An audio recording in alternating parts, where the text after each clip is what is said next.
Lah kira isuk-isuk jam 5 wis ngelih.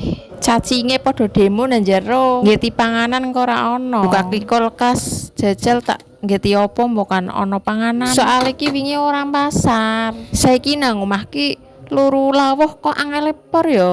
Lah kan nemu tahu karo toel. Ya wis lah seanane karang orang pasar kok. Langsung bae aja kesuwen. Pertama tahune dipotong-potong dhisik ra. Bagian ramata ya aja kesuwen. Bar kuwi gantian toele dipotong-potong. Lah iki sing paling penting tahune digoreng dhisik. Soale nek ora digoreng ki masakane cepet mambu. Jadi langsung siap-siap bumbune. Pote bawang merah, kemiri, dok lalen we lombok. Kurang pedes jabak rambutnya dewek ya kenolah men pedes. Bumbune dimasak langsung lebokne masakane oseng-oseng. Icip-icip dhisik ra ya. Nek wis mateng bentas.